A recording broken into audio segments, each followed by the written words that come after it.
कभी किसी भी अच्छे विचार या अच्छी क्रिया में अपने को भूल कर भी कर्ता मत मानना, तो बुरी क्रिया कभी होगी ही नहीं। कभी किसी भी अच्छे विचार या अच्छी क्रिया में यदि अच्छी क्रियाओं के कर्ताप बनोगे तो बुरी क्रियाओं से बच नहीं सकते। अगर अच्छी क्रियाओं को देख रहे हो कि प्रभु करा रहे, तो बुरी क्रियाओं का संकल्प ही नहीं उदय होगा। यदि अच्छी क्रिया अहम गलित हो गया तो अहम में ही तो सारे विकार रहते हैं। हर समय प्रभु के सामने कृतज्ञ रहो, कितनी कृपा। अहम गलित हो गया तो अहम में ही तो सारे विकार रहते हैं। पहले से उन्होंने आपका उस समय मंगल विधान सुनिश्चित कर दिया है। कैसी भी परिस्थिति हो, कभी ऊबना मत, घबराना मत, अधीर मत होना और अपने भगवत विश्वास में कमी मत आने देना। जिसने अभ्यास किया है भगवत चिंतन का, आश्रय है प्रभु का, तो कष्ट में भाग के कहां जाएगा? उसी में तो एकदम तन्मय हो जाता है मन इंद्रिया। जिसने अभ्यास किया है भगवत चिंतन का, आश्रय है प्रभु का, तो कष्ट में भाग के कहां। आज जो आप भागवती का अभ्यास करते हो तो आपको पूर्वाभ्यास परेशान करता है ना, विषय चिंतन। और जिसने पूर्व में खूब भजन किया है तो आज विषयों के बीच में भी हो तो उसका भजन कैसे रुक जाएगा? सोचो जरा। आज आप खूब भजन की चेष्टा कर रहे हो पर पूर्वाभ्यास आपको विघ्न पहुंचा रहा है ना। ऐसे ही यदि आपने भजन का अभ्यास किया तो वर्तमान में कैसी भी दुखद विषयमयी कैसी भी परिस्थिति हो, वो कैसे रुक जाएगा? जब असद अभ्यास सत अभ्यास के बीच में प्रकट हो रहा है तो सत अभ्यास असत की सत्ता कैसे रहने देगा?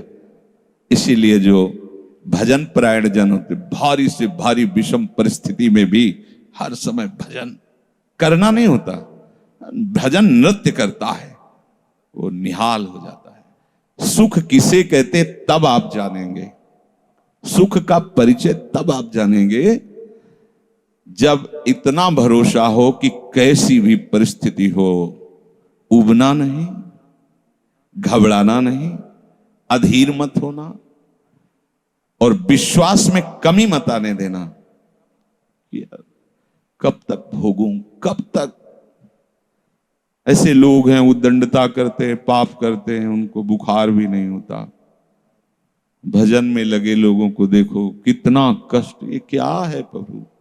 कम से कम उनका शरीर स्वस्थ रखो तो आपका यश गा रहे भजन। उनका विधान सर्वज्ञता से भरा हुआ है। तुम अल्पज्ञ हो, तुम वर्तमान की बात सोच रहे हो। वो तीनों कालों को देखकर निर्णय करके परिस्थिति दिया, इसलिए मस्त रहो उनके भरोसे पर। कभी कई बार चर्चा की है प्रताप राय जी की, बचपन से भजन परायण थे, ईश्वर संपन्न घर था, भाई बहन सब खूब। कुछ दिनों बाद माता पिता पधार गए, पूरा अधिकार। ऐसे भजन में डूबे रहते कि उनका व्यापार था कि जैसे कोई धन लेने के लिए आया तो उसके लिए कुछ गिरवी रखना होता था, आभूषण आदि, और जितनी आवश्यकता है आप धन ले जाइए और जब धन मिल जाए तो ब्याज सहित तो उसमें रख जाना और अपना सामान ले जाना। एक बक्सा रखा रहता था और वो आप माला लिए हर समय भजन करते रहे। बड़े वास्तविक आंतरिक वृत्ति से प्रभु में लगे थे। पर उनकी कुल परंपरा का ये व्यापार था। जैसे सदन जी की कुल परंपरा, तो कुछ गृहस्थ ऐसे महापुरुष जो अपने, भगवान भी कहते पर धर्मो भयावहा सुधर्मो निधनो श्रेया पर धर्म। वो जो वहां का काजी था उसने देखा कि बिना किसी प्रयत्न के बड़ा आनंद इनके चल रहा है, तो जलन होती। जो भगवत विरोधी जन, विमुख जन होते हैं तो जलन होती है। इसको दूसरे रूप में हम कह सकते हैं कि प्रभु अब उनके भजन का फल देना चाहते थे। दोनों बातें। परिणाम जान गए हैं, इसलिए हम कह रहे हैं प्रभु उनके भजन का फल देना चाहते थे। और वो वर्तमान से देखो तो वो द्रोही थे, भगवत द्रोही जन। 3 लोगों ने काजी से मिलकर कहा बड़ा सुख लूट रहा है, हम जाके देखा है, बढ़िया काम बन जाए। वो देखता भी नहीं कि बक्से में क्या रखा गया। तो कुछ कंकड़ ऐसे झोली में, पहले थैली टाइप की झोली होती, गए प्रणाम किया और कहा हमें 10,000 रुपए की आवश्यकता है, यहां लिखो दस्तखत, तारीख, दिन, और चेक भी नहीं कर। वो इतने विश्वास परायण भक्त थे, अभी तक ऐसा कुछ हुआ भी नहीं था। 10,000 रुपए दे। थोड़ी देर में दूसरा आ गया, थोड़ी देर में तीसरा आ गया, उनको धन था, दे दिया। 2-3 दिन बाद एक आया और 10,000 का ब्याज, 10,000 रुपए उनका, अपनी जहां रखा हो निकाल लीजिए। थैली निकाली और 2500 लोगों को पहले से काजी ने वहां भेज रखा था, सबके सामने डाला। देखो कितना पाखंडी है, हमारी सोने की सब जो आभूषण थे सब हटा के देखो इसमें पत्थर रख दिया। और हो तले दूसरा आ गया, प्रताप राय जी आपसे ये 10,000 रुपए, ये आपका ब्याज का पैसा। उसे अरे हाँ मेरे भी स्वर्ण, तीसरा है। फिर अब तो जितने गांव वाले थे जो श्रद्धा करते थे कि भक्त है, बड़ा उनका सम्मान था, सब उनके मुंह पे निंदा करने लगे। तिलक लगाए बैठे हो, कंठी बांधे हो, नाम जप करते, तुम्हें शर्म नहीं आती? तभी हम लोग सोचते थे कि कुछ करते हो नहीं, इतना माला माल हो रहे हो, ऐसी बेईमानी तुम करते हो। काजी आ गया, उसने कहा तुम रिपोर्ट लिखाओ। रिपोर्ट लिखाई गई, बादशाह के पास रिपोर्ट पहुंचा गई। उन्होंने कहा ऐसे पाखंडी को बंदी बना लिया जाए, सारी संपत्ति जब्त कर ली जाए। प्रताप राय जी ने जब सुन, अवाक, मतलब पत्नी से कहा कि ठाकुर जी की सेवा में बाधा ना पहुंचे, तुम ठाकुर जी को लो, पीछे के मार्ग से निकल जाओ, कुछ भोग सामग्री आभूषण और ठाकुर जी को लेके चले जाओ। पत्नी ने ऐसा किया, साफ एक बर्तन भी नहीं रहने दिया और उनको हथकड़ी डाल करके जेल में पहुंचा दिया। सब लूट लिया, सब नष्ट भ्रष्ट कर दिया। अब आप देखते जाओ। जब वहां पहुंचे तो जो विरोधी जन थे तो उन्होंने कहा कि ठाकुर के बहुत से आभूषण, बड़ी महंगी मूर्ति इनकी ठाकुर की, इनकी पत्नी, उसको तो आपने बंदी नहीं बनाया। सरकारी सैनिकों ने खोज की तो अपने मायके चली गई थी, वहां से उनको बंदी बनाया। ठाकुर जी को ला करके जहां धन का स्टॉक था वहां रख दिया, आभूषण सब उनके, दोनों को एक जगह हथकड़ी बेड़ी डाल के वो ठाकुर जी से एकांत में जेल में कहने लगे कि ये सब लीला तो हमें बर्दाश्त है, लेकिन आप जो हमारे प्राणनाथ हैं, आपको बंद कर दिया गया, भोग नहीं लगेगा, आरती नहीं होगी, आपको शयन नहीं करे, ये हमसे बर्दाश्त नहीं होता। प्राण हमारे ले लो, हम आपकी सेवा के बिना नहीं रह सकते। मुझे ये जो कुछ किया इस तो बर्दाश्त है, पर आप हमारे पास नहीं, आपकी सेवा नहीं, और जीवन भर कुल परंपरा से आपकी सेवा होती, नाथ ये मुझसे बर्दाश्त नहीं होता।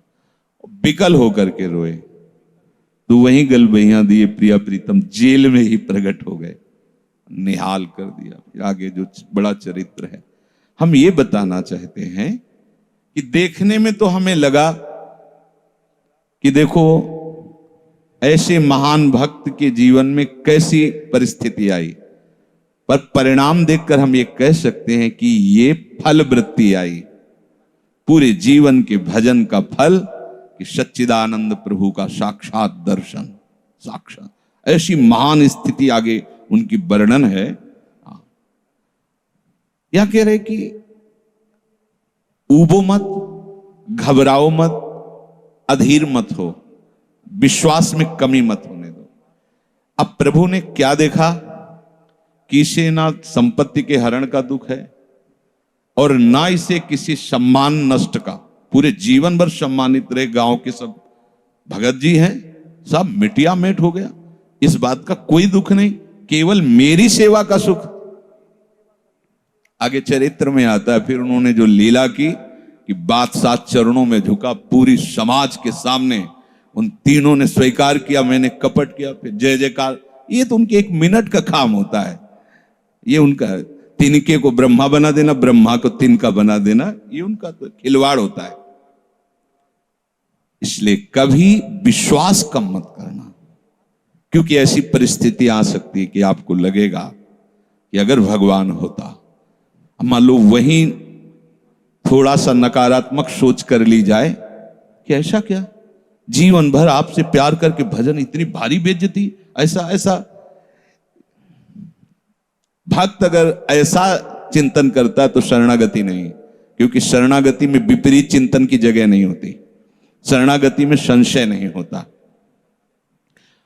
उसकी कृपा के असंख्य रूप हैं, वो आवश्यकता अनुसार जब जहां जैसे चाहेगी वैसा रूप रख लेगी। और आप शरणागत हैं तो आपके लिए अब कृपा के सिवा कोई दूसरा होगा नहीं। बैठा लिए हृदय में, आप प्रभु के शरणागत हैं, अब आप पर कृपा ही कृपा होगी। पर लिखा हुआ कि कृपा असंख्य रूप धारण कर सकती है, कोई भी रूप उसका हो सकता है। अब आदर करना, अब आपके जीवन में केवल कृपा होगी। शरणागत है पर उसका आदर करना। प्रभु के कृपा में, विधान में जो संदेह कर बैठता है, विरुद्ध चिंतन कर लेता है, तो उसको कृपा छोड़ती नहीं है,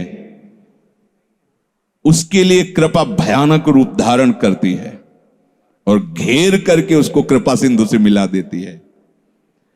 और जो हृदय की निर्मलता से, विश्वास से, प्रेम पूर्वक सराहता रहता है, वाह प्रभु अपना मानकर दंड दिया, बहुत अच्छा किया, आपने जो जो किया ना बहुत अच्छा किया प्रभु। अब लगता है कि आपने मुझे स्वीकार कर लिया, क्योंकि आप कुछ भी करने में अब हिचकते नहीं है, हमसे पूछने की जरूरत नहीं है, आप जो जो कर रहे बहुत।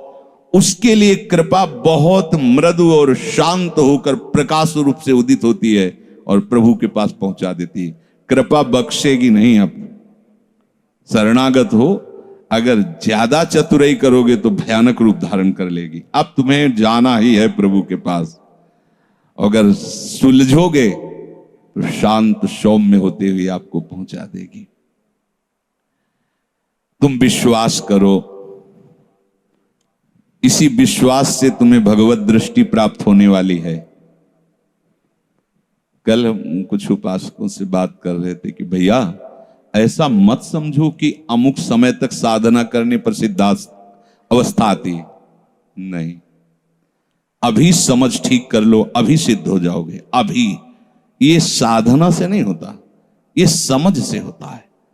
आपकी समझ ठीक हो गई, अभी वही आचरण आने लगेंगे जो सिद्धों में आचरण। हम लोगों के दिमाग में बैठा हुआ 12 वर्ष 18 वर्ष ऐसा वैसा, 12 जन्म में भी बात नहीं बनने वाली, और 12 मिनट भी बहुत होते हैं।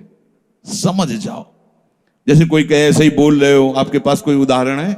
भागवत में 11 स्कंद में तितिक्षु ब्राह्मण का चरित्र पढ़ लो, और ये भगवान श्री कृष्णचंद्र जो उद्धव को उसका चरित्र सुना रहे, मतलब उसका यश गान कर रहे हैं।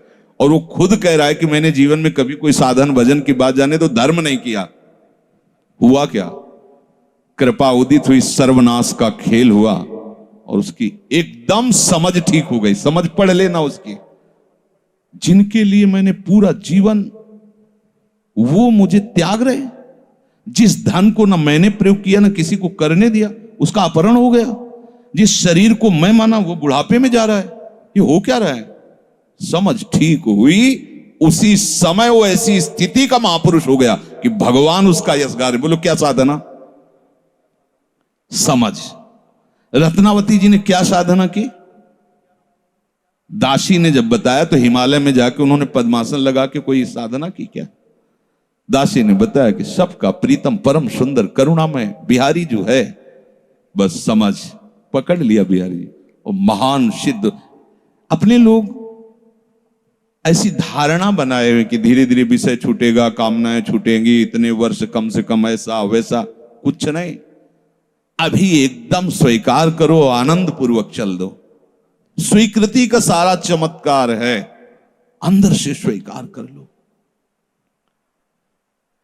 अब तुम्हें ध्यान दीजिए, वही पदार्थ, वही परिस्थिति, वही कार्य प्राप्त होगा जिससे तुम्हारा मंगल होगा।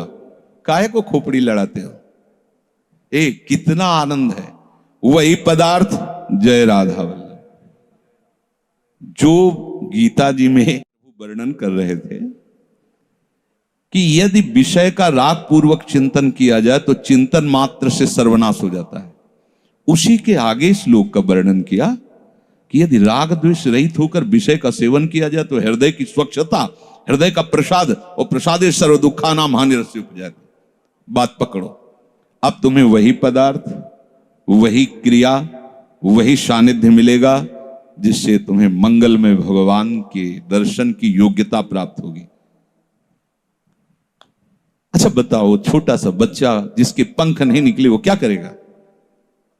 शुद्ध शरणागति का स्वरूप अजात पक्षा यु मातरम खगा। तो आप शुद्ध शरणागति तो बनना चाहते हैं ना? उस बच्चे की योग्यता कितनी है? चे चे करके केवल मां की तरफ देखना, तो राधा राधा बोल के केवल लाडली जी की तरफ देखना। हमारी उस बच्चे पर यदि कोई प्रहार करने के लिए जीव आ रहा है तो माता पिता का कर्तव्य है, उससे तो पंख ही नहीं निकले तो अपना बचाव क्या करेगा? तो काम क्रोध लोभ आदि यदि आप पर आक्रमण कर रहे हैं तो आप बचाव कहां करने लायक हैं? तो आप इधर चे चे करके देखिए, राधा राधा राधा राधा राधा। और सही पूछो, जब ऐसी शरणागति आएगी तो वो आएंगे ही नहीं। वो भी भगवत प्रेरित आते हैं, भगवत प्रेरित। नहीं, देवर्षि नारद जी के हृदय में कहां काम था? पूरी लीला करके काम हार गया, और जब अहंकार आ गया तो छूट दे दी, तो देख लो क्या हो गया।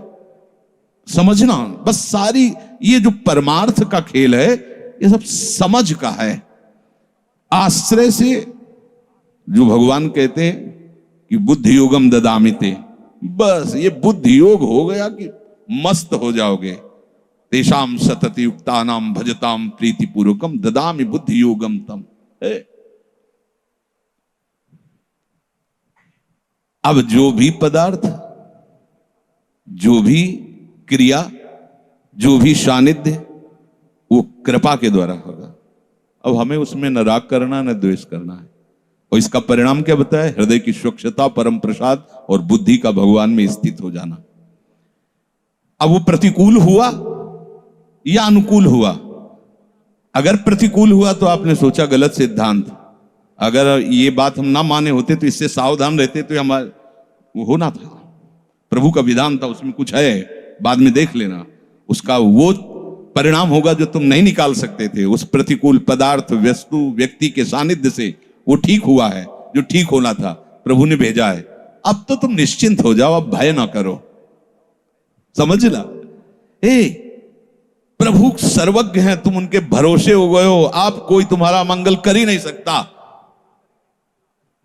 बोले काम आता है, क्रोध आता है, गंदी बातें मन में रहती हैं। कहा जाता है जब ये तक हृदय में रहेंगे तब तक तुम्हें भगवत प्राप्ति नहीं होगी। शास्त्रों में खूब खुला वर्णन है, चाहे जहां देख लो। त्रिविधम नरकस्येदम द्वारम नाशन मात्मनः कामः क्रोधा तथा लोभा तस्मादे त्रयम त्यजेत। काम क्रोध मद लोभ सब नाथ नरक के पंथ। पर इसके बीच की हम एक रहस्यमयी बात आपको बताते हैं। यदि आपने भरोसा लाडली जी का कर लिया है और ये हैं, तो इनकी सत्ता नहीं, ये आने जाने वाले हैं और इनसे कुछ भी आपका नहीं बिगड़ने वाला। भरोसा इनका, ये तर्क वितर्क की बातें नहीं है, ये श्रद्धा विश्वास की बातें हैं। और धीरे धीरे एक दिन आप महात्मा बन जाओगे। देख लेना, विश्वास करना। कुछ बातें ऐसी होती जो यहां की होती हैं, क्योंकि पूरा जीवन जिए हैं तो उसको देखा है। पढ़ी लिखी बातों को जब तक अनुभव में नहीं किया जाता तो ठीक से समझ में नहीं आती। अब जैसे ये बात केवल समझ में आ जाए कि निर्विकार हृदय ही भगवत प्राप्ति की योग्यता, बढ़िया बढ़िया शब्द है, लेकिन जीवन में देखा है कि इसमें विकार रहे, जीवन में देखा है इसमें बहुत सी घृणित बातें रही, और कसर रखा नहीं साधन में, भजन में, साधन में, उपासना में, गुरु कृपा से छूट नहीं दी। जीवन हो गया 5 मिनट भी इसको छूट नहीं दी। हर समय जैसे दुश्मन पर सवार रहे। देखो बीमार हैं, बुखार, ये दुनिया का सब नाट, छूट नहीं है। अगर थोड़ी भी सांस है, चलने की हिम्मत है तो चलेंगे। ऐसा नहीं कि बीमार हूं पड़ा, नहीं, हिम्मत है तो बैठेंगे, चिंतन सब। पर विकार देखा है, काम भी देखा है, क्रोध भी देखा है, 20 वर्ष बाद भी ममता को भी देखा है। अब हम क्या करें? निराश होकर बैठ जाएं क्या? नहीं। तो भगवत प्राप्ति तो होगी नहीं। 20 वर्ष से चलते रहे, ममता भी देखा पीछे, काम भी देखा, क्रोध। अब क्या करें? बिल्कुल निराश मत होना। ये वो विधान चल रहा है जो आपको सच्ची शरणागति में पहुंचाएगा। पक्का, बिल्कुल ये अनुभव की बात कह रहा हूं, इसमें कोई क्यों में करने की जरूरत नहीं। आपको निश्चित भगवत प्राप्ति होगी। काम क्रोध ये स्फुरित होते रहें तो भी आपको निश्चित भगवत प्राप्ति होगी, क्योंकि आपने आश्रय लिया है लाडली लाल का। इस पर किसी का तर्क नहीं चलेगा। जैसे कोई कहे, तुम्हारे कहने से होता है, पता नहीं तुम्हारी छाती का अनुभव गलत हो तो, ठीक वैसे ही विषयों का सेवन करने वाला सुग्रीव, ठीक वैसे ही मदांध बाली, वो नहीं जानता भगवान को। भगवान सुग्रीव नहीं जानता। हनुमान जी कहते हैं कि महापराक्रमी चक्रवर्ती सम्राट महाराज दशरथ जी के पुत्र भगवान श्री राम हैं। इनसे मित्रता कर लो तो तुम बाली के भय से क्या, कोई भी तुम्हें भयभीत नहीं, काल भी भयभीत नहीं कर सकता। हनुमान जी पर विशेष श्रद्धा और विश्वास सुग्रीव का था, बहुत प्रीत है। एक तरह से उनके मंत्री हित, जैसा वो आदेश करते थे वैसा। एक भक्त पर विशेष श्रद्धा ने प्रभु से मित्रता करवाई, सामने अग्नि को साक्षी करके। ये इसके सुग्रीव के लिए नहीं, अग्नि को साक्षी करवाया भगवान के लिए कि आप निर्वाह करना। हनुमान जी बहुत भक्त चतुर होता है। फिर भी वो कह रहा कि ये मार देंगे बाली को। हनुमान जी, कैसी बात करते हो, इन पर संशय करते हो? बोले नहीं, अगर ये हमारा संशय मिटा दे तो मैं भय रहित हो जाऊं। क्या? ये ताड़ के वृक्ष हैं, एक बाण में ही एक दुंदुभि राक्षस जो क्या था, उसकी अस्थियां और ताड़ को बेच दें तो मैं मान लूंगा कि बाली को मार सकते हैं। भगवान का अमोघ बाण, हा मेरे प्रीतम हो, ये भक्ति है। एक महान भागवत शरणागत करवा रहा, एक महान भागवत, लेकिन वो अपनी हर बात में प्रभु को जब खरा देख लेता है, वो अपना कहीं खरा नहीं है। आप देखते जाओ, भगवान ने बाली का उद्धार किया। जब प्रभु का तीर उसके हृदय में धसा हुआ है, प्रभु को देखा तो हृदय प्रीति, मुख वचन कठोरा। भगवान की तरफ देखकर हृदय में तो अपार प्रीति का हो भाग्य, हो भाग्य। क्योंकि चलते समय उसकी पत्नी ने बता दिया था होश में, जो भगवान है वही है, दूसरा नहीं। उनका भगवान समदर्शी, मेरे से बैर क्यों करेंगे? कोई सुग्रीव इतना बड़ा भगत तो है नहीं, बचपन से जानने, दोनों भाई हैं, दोनों एक जैसे हैं, तो मैं बैरी हूं और वो प्यारा हो, ऐसा क्यों हो सकता है? वो तो समदर्शी है। जब भगवान ने बाण मारा तो यही प्रश्न किया, बोला चितई राम की ओरा, हृदय प्रीति मुख वचन कठोरा, बोला चितई मैं बैरी सुग्रीव प्यारा, कारण कवन। शब्द देखो, नाथ मैं मारा, मैं भी तो आपका हूं। नाथ शब्द दासत्व से, मैं भी तो आपका हूं, प्रभु मुझे मारा और इसको आपने प्यार किया, क्या खास बात थी? तो भगवान ने यही बताया कि तुमने सुन रखा था कि मेरी शरण में आ गया है, बस। अब आप देखो क्या नहीं है सुग्रीव के पास। और आगे उसी चरित्र के सर्वज्ञ लेखक गोस्वामी श्री तुलसीदास जी लिखते हैं कि जेहि अग बधेउ व्याध जिमि बाली, सोई सुकंठ पुनि कीन कुचाली। कुचाली शब्द वही कुचाल की। इसकी व्याख्या नहीं करनी है, केवल समझना है। महाभागवत परम बंदनी विभीषण जी, सोई करतूती विभीषण केरी सपन हो राम तिंतन, जन अवगुण प्रभु मान न काऊ, दीन बंधु अति मृदुल स्वभाव, रहत न प्रभु चित चूक किए की, करत सुरत सैबार ये की। इसने मुझे अपना माना बस, और ये तो हरि का स्वभाव वर्णन किया। और लाडली जो हरि के वात्सल्य समुद्र की सार वात्सल्य समुद्र सार, यहां तो नेक हो न रिसको भूल हो न हो सके। ये कभी हृदय में सोचना कि मेरा हृदय विकारी है, तो पहली गलती तो आपने हृदयेश्वर के नाम ही हृदय नहीं किया। और दूसरी बात, अब मुझे परवाह क्या है? जब उन्होंने कहा मैं तुम्हें पास कर दूंगा तो मुझे परेशानी क्या है? ककारा भी लिखना नहीं आता, उन्होंने अच्छे से नंबर ऊपर रख दिए तो हमारा काम बन गया। तो हमें अपनी शरणागति पर कभी अविश्वास नहीं करना, हमें अपनी स्थिति को देखकर कभी अपने प्रभु पर प्रश्नवाचक चिन्ह नहीं लगाना, तो इसका परिणाम होगा भगवत प्राप्ति। बिल्कुल आप अच्छे से समझ लो, हमारी आपकी बुद्धि एक भुनगे की तरह है, और यात्रा ऐसी कि गरुड़ भी नहीं पार कर सकते। जाना वहां है जहां गरुड़ भी नहीं पार कर सकते, चाहे जितना उड़ान उड़े, आकाश का ओर छोर नहीं, जहां भी जाएंगे आकाश मिलेगा। भुनगा कितना उड़ेगा? अब क्या करे? वो वहीं से पुकारे, उनको आने में देर नहीं है, उनको आने में बस शांत हो जाओ, आश्रित हो जाओ, किसी अन्य का भरोसा नहीं। जो कुछ अन्य आपके हृदय में बचा है वो उनका कार्य है, वो सब सुधार लेंगे। बात मान लेना हमारी।